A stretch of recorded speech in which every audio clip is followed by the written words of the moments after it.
ভাবুন তো ম্যাচের শেষ 5 ওভারে ব্যাট করতে নামলো প্রতিপক্ষ।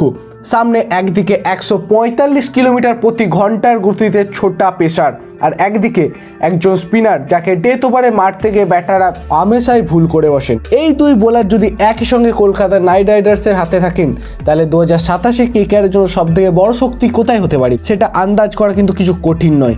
কারণ যে বিষয়টা 2026-এর পর কেকেআরের চিন্তা ছিল যে ডেথ ওভারের বোলিং নিয়ে নতুন করে তাদেরকে কিছু খুঁজে বের করতে হবে, এখন সেই জায়গাটি একটা নতুন আশার আলো দেখা যাচ্ছে আমাদের কেকেআর নতুনদের তরফ থেকে। আর এই গল্পের কেন্দ্রবিন্দুতে রয়েছে দুটো নাম, একটা হচ্ছে কার্তিক ত্যাগী আর একজন হলেন সুনীল নারায়ণ। তাদের নিয়ে কি আপডেট রুট আসছে, কেন তাদেরকে আমাদের কেকেআরের বোলিং আক্রমণে ডেথ ওভারের বোলিং আক্রমণের ভরসা বলা হচ্ছে, সবটা জানাবো বন্ধুরা আপনাদেরকে এই ভিডিওটায়। কিন্তু তার আগে আপনি যদি সত্যিকারে কেকেআর ফ্যান হন, আপনার তো একটা কাজ আছে, আমাদের কেকেআর ফ্যানেদের যে ফ্যান বেস সেটা যে কতটা স্ট্রং সেটা দেখিয়ে দিতে হবে।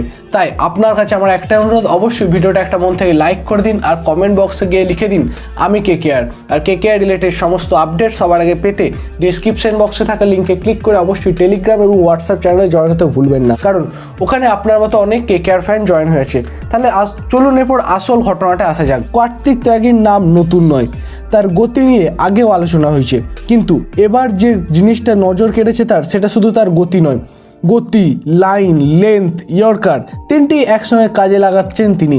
সাম্প্রতিক ইউপি টি20 লিগে তিনি একটি ওভার করে যেখানে তার প্রত্যেকটা বলই 145 কিলোমিটার প্রতি ঘন্টার উপরে বল ছিল। একবার ভাবুন, পুরো একটা ওভার যদি একজন বোলার এত গতিতে বল করতে পারে, তাহলে ব্যাটারদের ওপর চাপ কতটা পড়বে। আর এখানেই একটা বড় প্রশ্ন আসে, শুধু গতি থাকলেই তো হয় না ডেথ ওভারের বোলারদের কাছে। শেষের দিকে যখন ব্যাটাররা বড় শট খেলার জন্য প্রস্তুত থাকেন, তখন বোলারদের হাতে এমন কিছু অস্ত্র থাকা দরকার যাতে তাদের আক্রমণকে তারা থামিয়ে দিতে পারে। আর কার্তিক ত্যাগীর সেই উত্তরটাও খুঁজে নিয়েছে না, সেটা হলো ইয়র্কার। সেই ম্যাচে তার একটি ইয়র্কার সরাসরি স্ট্যাম্পে আঘাত করে আর স্ট্যাম্প ভেঙে উড়ে যায়। অর্থাৎ যে জায়গাতে টি20 ক্রিকেটে সব থেকে বেশি নিখুঁত হওয়া দরকার, সেই ডেলিভারিটিও এখন তার অস্ত্রের মধ্যে চলে এসছে। আর এই কারণে কার্তিক ত্যাগীকে নিয়ে আলোচনা শুধু দ্রুত বাড়ছেই না, একদম আগুনের মতো ছড়িয়ে পড়ছে। আলোচনা হচ্ছে তিনি কি কেকেআরের ডেথ ওভারে বড় অস্ত্র হয়ে উঠতে পারেন। কারণ টি20 ক্রিকেটে ইয়র্কার কতটা গুরুত্বপূর্ণ সেটা আমরা বুমরা কিংবা মিচেল স্টার্কের মতো বোলারদের দেখে বুঝেছি। ব্যাটার যখন ম্যাচের শেষ ওভারে বড় শট খেলার জন্য প্রস্তুত, তখন পায়ের একেবারে কাছে বলকে নিখুঁত ইয়র্কার হিসেবে ফেললে তাদের সেই কনফিডেন্স ভেঙে যায়। আর কার্তিক ত্যাগীর কাছে সেই অস্ত্রের সঙ্গে রয়েছে একটা গতি। এখানেই কেকেআরের জন্য বিষয়টা আরও আকর্ষণীয় হতে চলেছে। কিন্তু এখানেই গল্প শেষ নয়, কারণ কার্তিক ত্যাগীর পাশে যদি এমন একজন বোলার থাকেন যাদের স্টাইল সম্পূর্ণ আলাদা, তাহলে প্রতিপক্ষ ব্যাটারদের জন্য সমস্যাটা আরও বাড়তে পারে। আর সেই দ্বিতীয় নামটি হলো সুনীল নারায়ণ। 2026-এ কেকেআরের হয়ে কার্তিক ত্যাগী ডেথ ওভারে পারফরমেন্স এই আলোচনার একটা গুরুত্বপূর্ণ বিন্দু ছিল। 16 থেকে 20 ওভারের মধ্যে তিনি 120টি বল করেছেন, অর্থাৎ প্রায় 20 ওভার সামলেছেন তিনি বোলিং টেকানে। আর সেই 120টি বলের মধ্যে শিকার করেছেন 10টি উইকেট। পুরো মৌসুমে তার উইকেট নিয়েছিলেন প্রায় 18 থেকে 19টি, তার মধ্যে অর্ধেক উইকেট এসেছে তার এই লাস্টের ডেথ ওভারে। এই সময় তার ইকোনমি ছিল প্রায় 9-এর কাছাকাছি। হ্যাঁ, ডেথ ওভারে 9-এর পাশাপাশি ইকোনমি এমন কোনো অবিশ্বাস্য সংখ্যা নয়, কিন্তু এখানে আসল বিষয়টা অন্য জায়গায়।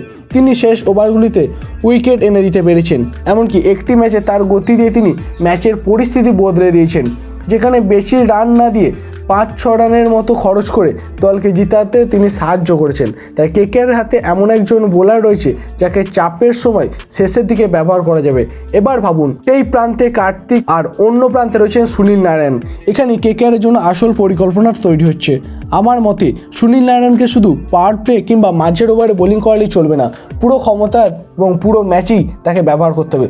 পরিস্থিতি যদি নিয়ন্ত্রণে থাকে, তাহলে তাকে 10 ওভারের পর আনা হতে পারে, কিংবা পুরো ম্যাচেই তাকে কেকেআরে যেরকম দরকার 10-12 ওভারে, 17-18 ওভারে কিংবা 16-17 ওভারে সব জায়গাতেই তাকে বোলিং করানো উচিত, কারণ তার মধ্যে সেই স্ট্যামিনাটা আছে, যে কোনো পয়সানে বোলিং করে নিতে পারবে। কিন্তু প্রশ্ন হচ্ছে নারিংকে ডেথ ওভারে কেন? কারণ টি20 ক্যারিয়ারে সবথেকে বড় শক্তি হতে পারে রান আটকে রাখা এবং ব্যাটারদেরকে ভুল করতে বাধ্য করা।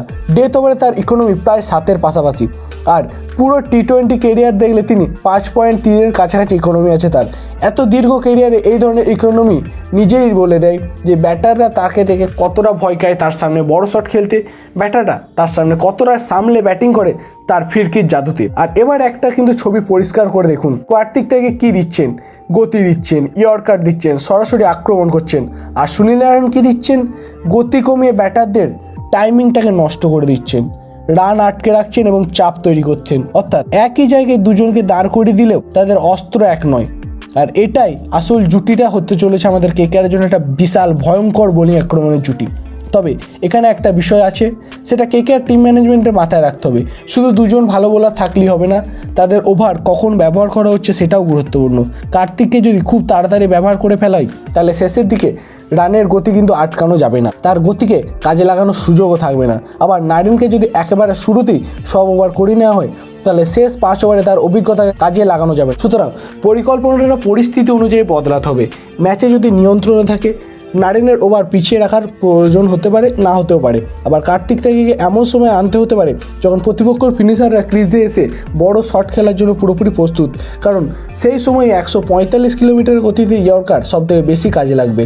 আর এখানেই একটা মজার ব্যাপার আছে, নারিন শুধু সাধারণ ডেথ ওভার নন, চাপের পরিস্থিতিতে বল করার অভিজ্ঞতাও তার রয়েছে। 2026-এ তাকে সুপার ওভারে কেকেআরের ম্যাচ জেতানো আমরা কিন্তু কেউ ভুলিনি।